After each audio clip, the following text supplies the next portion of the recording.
cool. Good evening, everybody. Welcome to the Pits of Motor Chaos. It's your host, Dave. I got online with special guest, Nostalgia Front Engine, Top Fuel Dragster driver, Tyler Hilton. How's it going, Tyler? Good, man. How you doing? I'm good. So the first question I got for you, Tyler, how did you get started in drag racing, and when did you get started in drag racing? Well, man, both sides of my family were involved in Top Fuel racing from the mid-'60s till the mid-'80s. Both my grandfathers drove. My dad drove. Me personally, I didn't really get super involved in it when I was younger. We were really into hot rods, building hot rods and street rod kind of stuff. And then we got involved with like the vintage cars, like Cackle Fest cars, and it kind of just morphed from there. I went from driving a hot rod at the test and tune night to licensing in a super comp car and then straight into a fuel dragster. So it's been a pretty quick deal, you know, but I don't know, man, we just hopped in with both feet and got after it. So it's been a pretty interesting experience getting back involved with racing after 30 years. So yeah, it's been a trip for sure. So what year did you start driving this dragster you're currently driving? We put it together in 2015, and I got my license done, which was kind of a drawn-out process, and then we really started doing like the Heritage Series, NHRA Series, Top Fuel Race in 2016, and then it took a couple years to really get kind of up to speed with what we were doing. So since 2015, we've been running this car. So what's the quickest ET you've had with this dragster? Right now, 587, and then I think we were 256 miles an hour. And that was at Vegas, I think, in October when we ran 4 cars at the Big Show national event. And the car's got a ton more potential. Actually, right now it's at it's on the jig at the chassis shop. We're putting a new front half on it, and we're trying some different stuff in the chassis design, and I think that's really going to help it get to where we need to go, because we're making plenty of horsepower for sure. It's just right now the car was kind of limiting us, and we needed to get a little more modern, kind of flexible car to work with what we want to do, and I think it'll run, hopefully right out of the gate, it should run low 80s and probably run high 70s. And our goal is to get it to run 262 at some point next year, which will be pretty neat. So how many events did you run this year? Oh man, I'm trying. We usually don't go to the March meet because it's a hard time of year to travel out there. So we started at Bowling Green in June, and then we did some match race stuff at Columbus, tested a little, and then we went. Where did we go? We went straight out to Boise after we tested in August. And then we were supposed to have our race in Tulsa, our Heritage Series race, but it got rained out, which everyone was kind of disappointed about. But then we went from there and went and did a little bit of testing the first week of October, and then went straight out to Bakersfield for the reunion. And then the weekend after, we ended up running at the Big Show at the national event at Las Vegas, which was really neat. So I think we made about, 50 runs total this year. Last season, we had a couple more exhibition kind of deals on top of that, so I think we made about 65 runs last year, and we tested a little bit more too. So that's been the last couple years. Next year, we're going to be making some more runs next year. There's a lot more. There's a couple new events. There's one more stop for the Heritage Series that they had in Spokane, Washington, that we're going to go to. And there's going to be some more stuff around the Midwest, I think some opportunities. So we've already got a pretty busy schedule lined up for next year. So it'll be pretty fun. Are you going to come out to Cordova Dragway in Illinois next year? Yeah, actually we are. Jimmy Young has set up a deal the weekend before, I think it's the weekend before Bowling Green in June, where there's going to be 8 of our cars, front motor, Top Fuel cars. That's the weekend before Bowling Green. That should be pretty neat because I think we'll get some guys from out west that come back to Bowling Green, hopefully coming, and getting out here a week early and supporting that event too. So, Cordova would be pretty cool. Yeah, I had Jim Murphy on the air last night. He was saying he's probably going to make that event. Oh yeah. I hope it. I think we'll get a fair turnout of cars. I think it'll turn out pretty well. Cordova's a cool racetrack, and it's not that far for us. We travel a lot, right? Because so much of the series stuff is out west, but we will definitely be there for sure. So. Yeah, Jim Murphy said tell you hi too. Yep, yeah, man. Yeah. So, when you started out drag racing, Tyler, was there anybody out there that was an inspiration to you in drag racing back then? Inspiration-wise? Yeah, any drivers? Oh, man. I always say I don't, have a lot of heroes, but I always liked Daryl Glenn from back in the early 90s.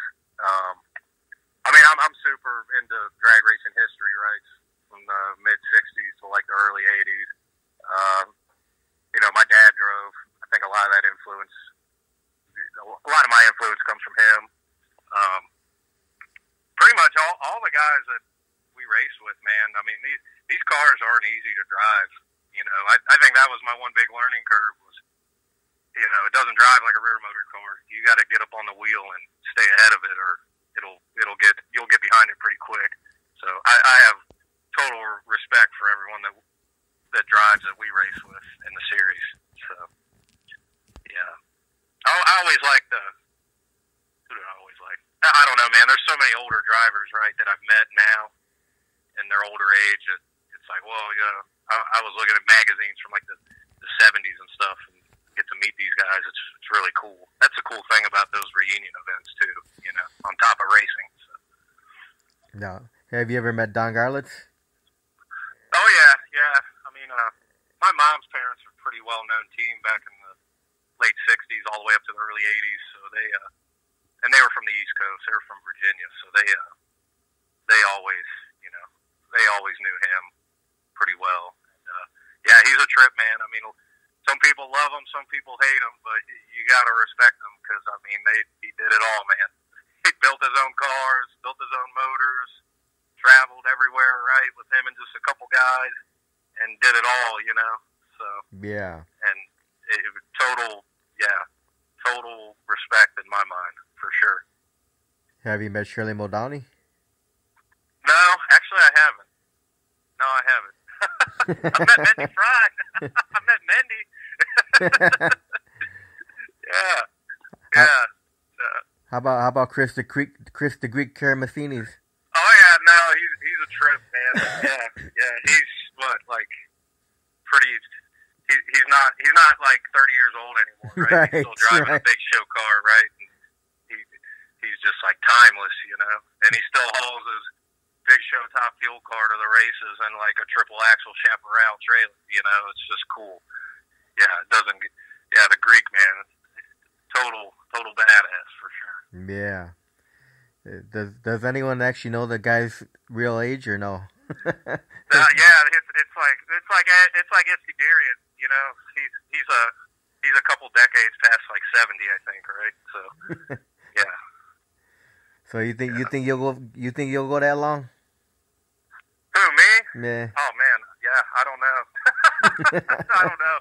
I hope to always have something some way involved in racing, right? I just it's such a cool, tight-knit group when you get down to it. I like driving. I never thought I would like driving. I always liked working on them. And then once you got some laps in the thing, it gets fun, So, yeah. We'll always hope to be involved in some kind of way with racing the older we get, so. Yeah. So how'd you come up with the name of the Dragster? Actually, yeah, like I said, my mom's parents ran top fuel cars back in the 60s, 70s, early 80s, and it's painted like their last front motor car from 1969. It was the best you could get back then, man. A Don Long chassis and a Hanna body and Cerny paint, and they always called their cars that. So that was number 2, the original car, and then we decided to paint this car like that and call it 3. So, and that's part of it for us too. You know, the look as much as you can. I mean, these cars are all new. You know, new everything on them, but we had to have a paint job and some hand lettering and stuff like that. I think the car gets a lot of attention because of that too. And now it's starting to, the performance is starting to, you know, come around with it too. So. Yeah.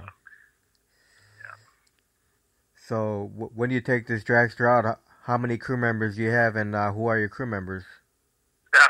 We're pretty small, man. It's so it's me, my dad, Bob, our friend Tony at Ross Racing Engines that does all of our short block and cylinder heads, and all of our engine assembly stuff. He helps, and then my mom's mother, Allison. A lot of people know her. She's pretty prolific. She helps too, as much as she can. Probably more than she needs to sometimes, man. She's the boss sometimes, right? She lays down the law.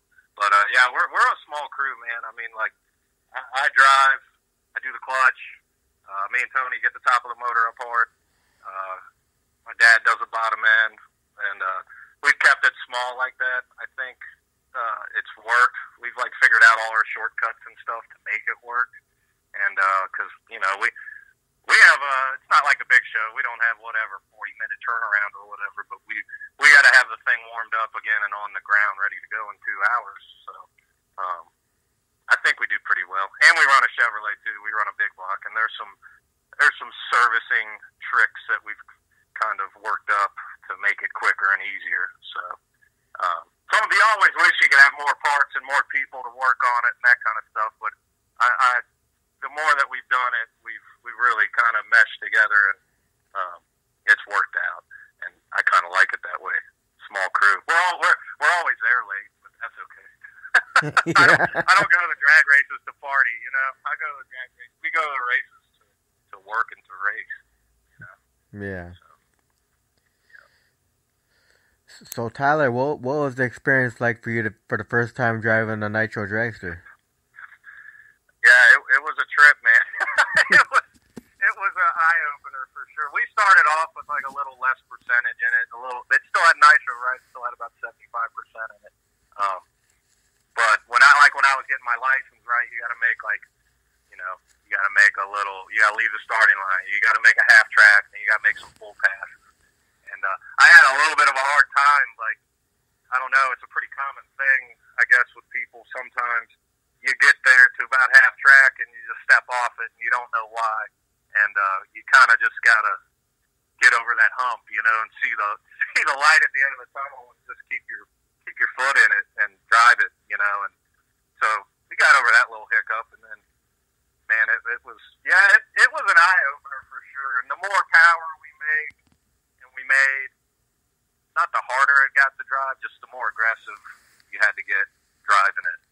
So it was, but it was a nice process.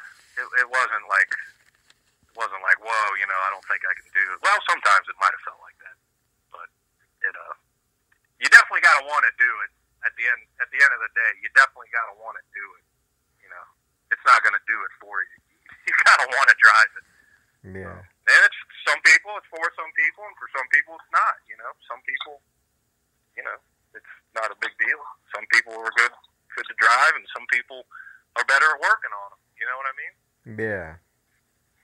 Yeah, but it's definitely different when the motor's in the front, man, because you can see what it's doing.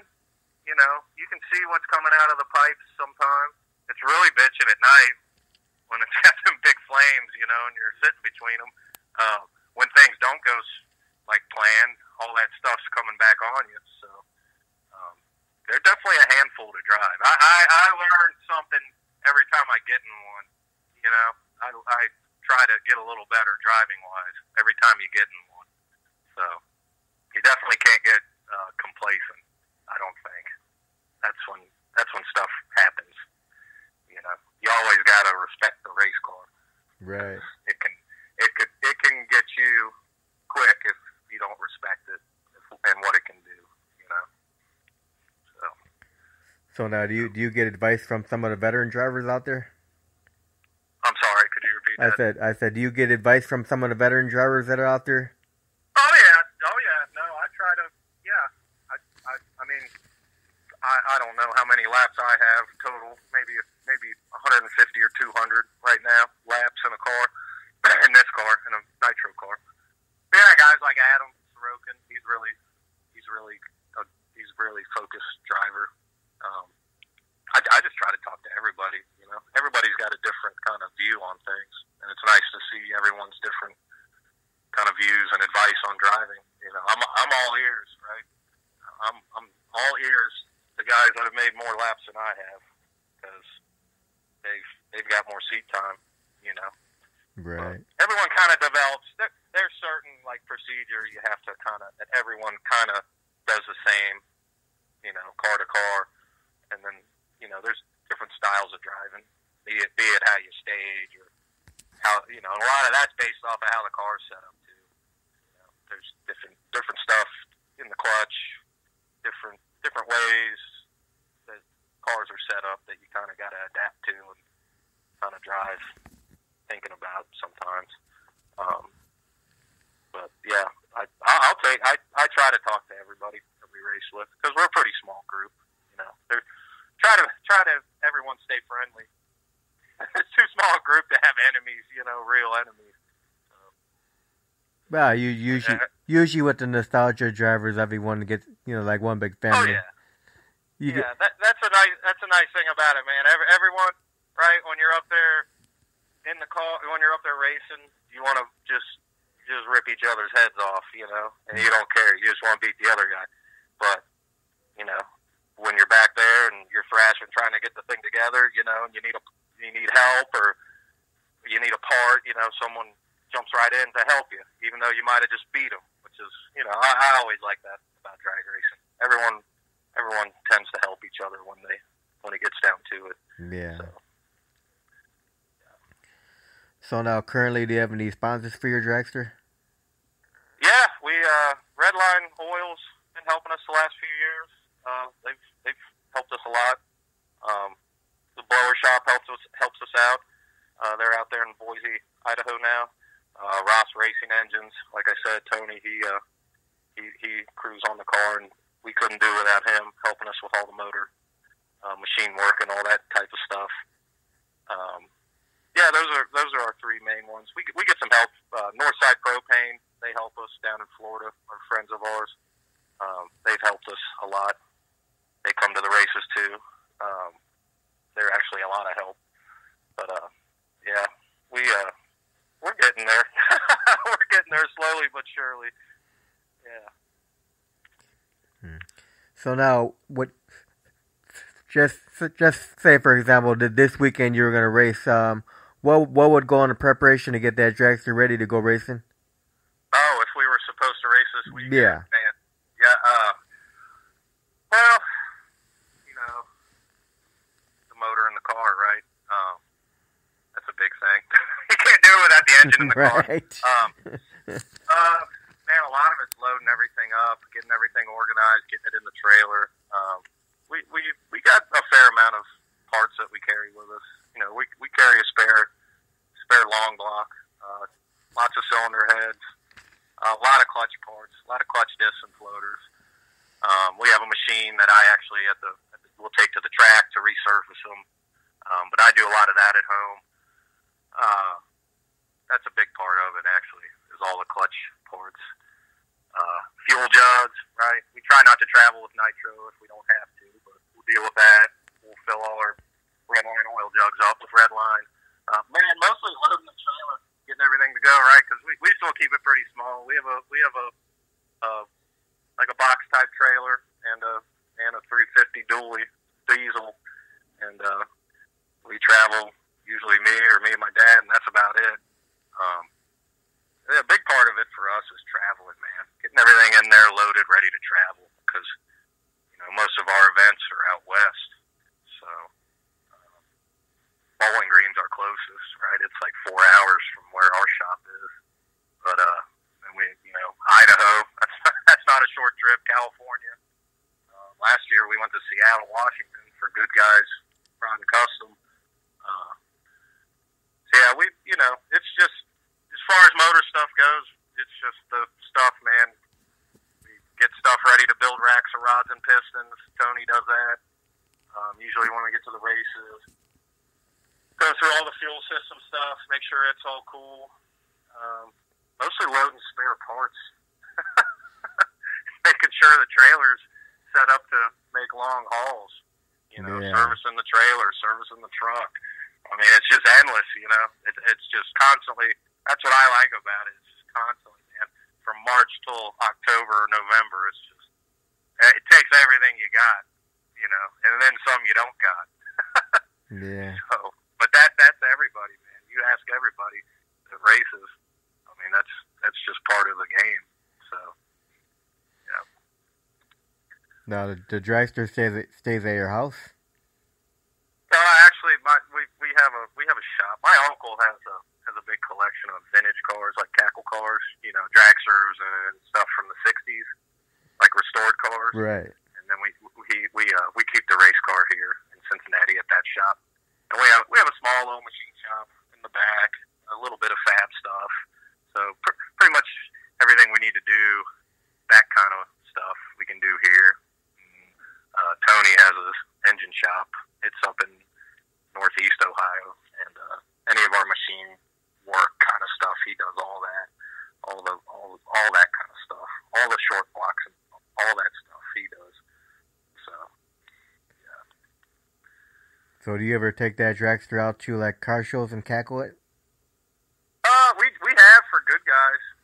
When they have their big nationals deal in Columbus in July, we've gone up there and done that for them. And we used to we'd do that during the day, and then we'd go to National Trail at night, kind of exhibition match race runs. I'm not 100% sure if they're doing the drag race part of this year, but yeah, we've done that a couple times. It's just, man, it starting one of these cars, it's not as easy as starting like a vintage car. There's a lot that goes into it compared to like starting a car from the late '60s. There's a lot more involved with it, which, we're not opposed to doing it. It's just as much work doing that sometimes as it is trying to get set up at the races, So we've had a pretty good relationship with good guys, doing stuff with them. My dad does a lot with the hot rods.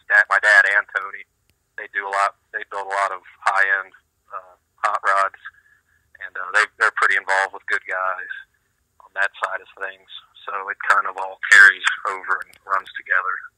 So yeah, we've had a pretty good relationship with them, and I hope I'm pretty sure we'll keep having a good one in the future. It's a good group of people over there.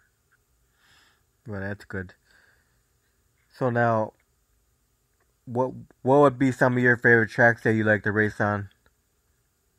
My favorite tracks? Yeah, Man, what are your favorite tracks? I don't know. I like, I like the tracks we have the heritage races at because they're not big show tracks. I like big show kind of national event tracks, don't get me wrong, for the racetrack surface and facilities, but sometimes like the feeling isn't there, like we go to Bowling Green and it's got covered grandstands and the track, we raced there in the 60s and 70s, right? And the track hasn't changed at all. That's Bowling Green's a really cool place. Of course, when we race there in June, it's so hot and humid, it kind of takes some of the fun out of it. But Bowling Green's really neat. We went to Seattle. I really like Firebird in Boise, where we go to that night fire race in August. It's a really cool racetrack. That new family that owns it and had it, that they built it in the late '60s, and the sons still own it and run it. And I like Firebird a lot. It's a really cool racetrack. It's kind of like Bowling Green. It hasn't changed a lot, so it's pretty cool. Yeah, I like those tracks kind of with an older feel to them. I think that just makes it more fun. It doesn't have a giant tower and giant grandstands and all that.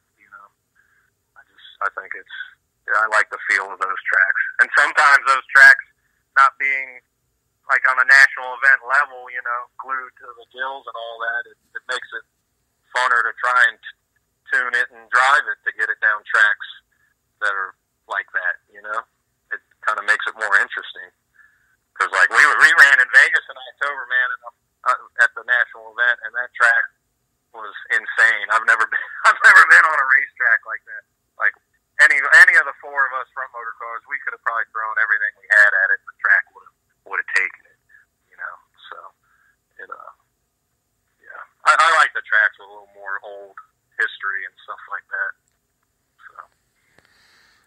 Yeah, you need to come up here to Wisconsin sometime and race at the old Great Lakes Dragway track up here. Oh yeah, Union Grove. Yeah. Yeah, man. Yeah, I know. Yeah, I think Jimmy's run up there. Oh yeah, Jimmy's always run up there. Greenwood. Yep. Yeah, when do they do that deal? I think Memorial Day. Memorial Day weekend and Labor Day weekend. Yeah. Yeah, we'll see, man. We race, man. Like we raced at all those tracks back. My family did back in the '70s, and it's cool that a lot of those tracks are still around in the Midwest. Because a lot of tracks, like in California, they aren't around anymore. Like the Lions and the Orange County and places like that, they're not around anymore. So it's cool that tracks kind of in the Midwest that's been around since the '60s and '70s are still there, for sure. Yeah, Jim Young, Jason Greenwood, Tim Cullinan. Oh yeah, man. And there's like one more driver usually there at the Labor Day weekend. Yep. Yeah. Anytime there's nitro. Diamond Jim. Diamond Dave, yeah. Yeah, Diamond Dave. There you go, Diamond Dave. Yeah. Yep. Anytime there's nitro cars, man, it's going to be a good event. Yeah, I wish we'd get more nitro funny cars at Great Lakes Dragway. They only got the same two drivers every Labor Day weekend, Memorial Day weekend, but. Yeah, right. Yeah, I mean, there's funny cars in the Midwest. I think there's not as many as there used to be. There's so many in California. Actually, I think Bowling Green this year, the reunion race, is a points race for the funny car class too, which was kind of a new thing. So hopefully, maybe at Bowling Green in June, they'll get some guys from out west to come back because they got to maybe run it. I think they got to run like 6 out of their 7 races or something. So, maybe it'll get some of them guys back here.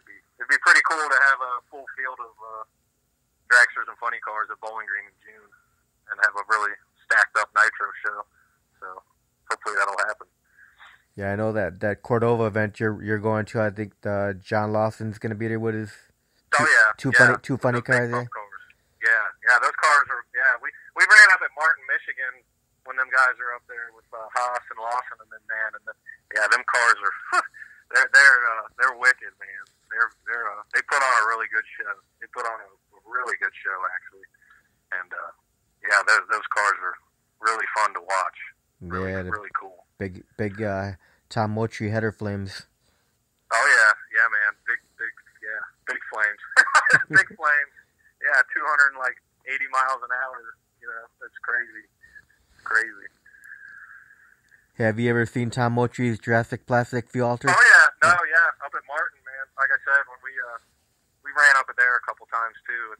It's funny, we take a top fuel car dragster to that funny car nationals race in September, right? We were like the only top fuel car, but we ended up running like with all the funny cars and stuff, and it was pretty cool time, man. That's a good racetrack too. Martin's a really cool racetrack.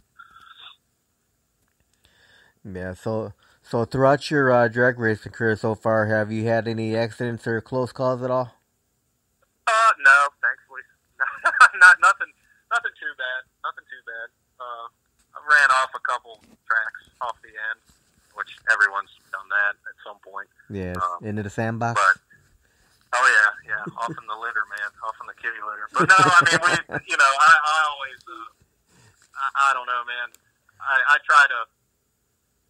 Sometimes you gotta like find your edge, right, as a driver, and know that you can get it on that edge, take it to that edge, but know when to reel it back too. Because at those kinds of speeds and ETs, things happen so quick, right? They happen so quick. So I've always been under the impression, I try to drive pretty aggressively when I can, but you got to know when you're going to get in over your head and know when to get out of it too. I think that's a pretty admirable thing that I look at in drivers too. You got to know when to get, because it's really hard to step off them sometimes, but sometimes you have to, and you got to know when to. So, I've gotten them pretty sideways and ran them down the wall a few times, but I've kept it on the 4 wheels, 2 wheels a couple times, but it's been shiny side up for the most part. We plan to keep it that way. Yeah. Well, knock on wood, you're not gonna have any accidents. So. Oh yeah, no, we're really involved with the car. We keep the car here, and I take the car completely apart after every race, and I'm really, I know what the car is doing. I know every nut and bolt on this car, so I have a pretty good relationship with it. Safety is a big thing for us too, which is with everybody. I'm sure. I know it is, but they're a handful, man. You're gonna get a face full of oil and some fire at some point. It's just a matter of time in one of these cars because the motor's in front of you. Right. That's part of the game. If you don't want to do that, then don't drive a front motor nitro car. That's pretty much it. If you don't want that, then don't do it. It's because it's going to happen. So you always got to be ready for it. You always got to be ready for something to happen. Yeah. So now with these heritage guys, do you have a greatest competitor out of these guys that are all equally competitive to you? Oh man, I don't know. I mean, we're still coming up with our performance right now, right? And it made a lot of progress this year. We changed our combination for 2018, and took us about 8 or 10 runs to get a good handle on it. So I don't know, man. Everyone's just competitive. I think it's just a good group of cars. Everyone's pretty equal. For the most part. You got your really quick guys, and you got everyone else. Trying to anything can happen. I don't care who you're lined up with. Anything can happen to anybody. And that's drag racing, right? You don't know till the cars are across the finish line. Anything can happen. I don't care how it's written on paper or how the odds stack up. Anything can happen. So no, I don't. Yeah, I don't have no rivalries or nothing with no one. We always end up somehow racing Tom and Mindy in the high speed car. So but we're not rivals or nothing. But that's just I respect everybody we race with. Everyone's got their own kind of way of doing it. Their own flavor of doing it, and that's what makes it really interesting. Different motor combinations, right? We run a big black Chevrolet. We're one of the only ones. Like Bob McLennan and Adam, the car he drives, they run a small block. A couple guys like Cullinan, they run late models, 426s, and then everyone else is running like a Donovan, like an early model. So it's neat that there's that kind of there's still a variation in it. It's not like big show racing where everything's exactly the same. That's part of what draws me to it too. Is there's still a little room to be innovative with it. Everyone's always doing a little bit different stuff from one another, which is what makes it fun. If we all had to run the exact same stuff every time, it wouldn't be as fun, I don't think. Yeah. So, yep. All right, so now I'm going to ask you a few fun questions here before we finish up. You ready for something? Okay, cool. All right, besides drag racing, do you have any other hobbies? Oh man, I like rock and roll. I like rock and roll music for sure. I like shows. I like punk rock kind of shows and stuff like that. That's fun. I like being outdoors too. Fab work. A little bit of race car kind of fab work, TIG welding and stuff like that. That's kind of what keeps us busy. We have like little projects during the winter, that kind of stuff. But no, man, drag racing kind of took over my life. Every day, every night. Not every day, but every night. I try to get something done. Because a lot of it's done in the shop before you even get to the racetrack. The more you can get done at the shop and be prepared, the better off you are when you get there. So, yeah, man, music, going to shows. I like going to shows and stuff. My friend owns a bar in Cincinnati, like a venue. They have a lot of good bands that come through there. And I know a lot of them, too, because it's kind of the same thing, you know. They tour, right? They go on the road so many weekends a year and stuff. And it's kind of like drag racing. You know, we get to go, and that's kind of we're the rock stars sometimes. We think we are, at least. But, you know, and you still have an audience, right? You know, we wouldn't be out there doing it if people weren't sitting in the stands watching us. So you gotta, it's definitely part of it's show business too, you know, which I think these cars put on a really good show. So you always got to remember the people that pay to come watch you, because without them, I don't think, you know, we wouldn't be doing it. So right. Well, you knocked out my other question about favorite music, since you already talked about your rock and roll. Man. Well, I like it all, man. But I like that rock and roll, man. I like that fast rock and roll. So you listen to heavy metal? No, not a little bit. No, like I said, I got a pretty broad taste in music because I don't know, I just do. There's no reason not to. But yeah, I listen to a little metal, a little bit. What about classic? A little older stuff. Classic rock? Yeah, classic rock. Like I said, a lot of not super punk kind of punk music, but kind of just really hard rock and roll, really fast rock and roll. You like the Ramones? Oh yeah, man, yeah, for sure. Yep, yeah, just fast rock and roll, man. Yeah. That's it for me. Fast race cars and fast rock and roll. Kind of a stereotype, but that's just, you know, that's what I'm into. That's what I was always into even when I was like 10 years old, you know. I didn't want to listen to, like, you know, I don't want to listen to slow ballads, you know. I want to listen to stuff that gets you pumped up, you know. So. Right. So here's an easy question. What's your favorite food to eat, Tyler? Oh, food, man. I don't know. When we're out west, In-N-Out burger. Yeah.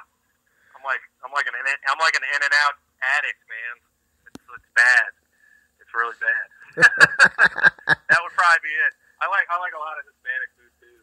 I like that stuff. A lot of different like ethnic foods I like, for sure. It's always interesting seeing how other people from other different ways of life do stuff, you know.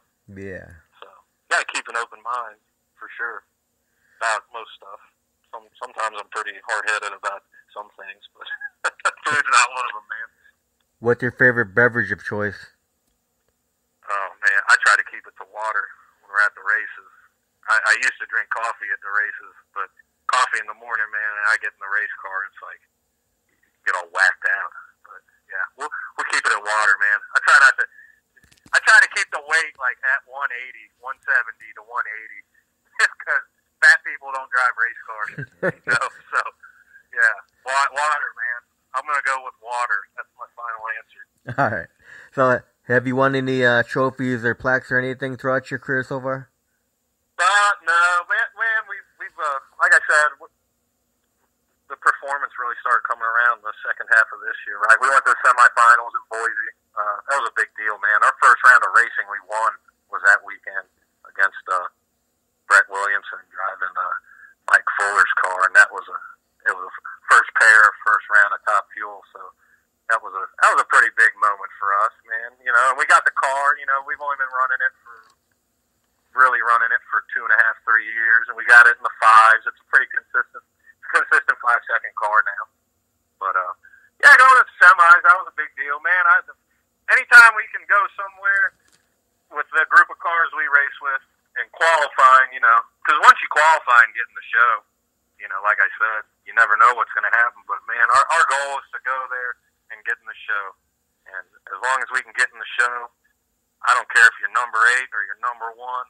You know, it's game on come Sunday or Saturday night whenever you run first round. So, we're, man, we'd love to win a race. You never know. I mean, that's everyone's goal, you know, or we wouldn't be doing this.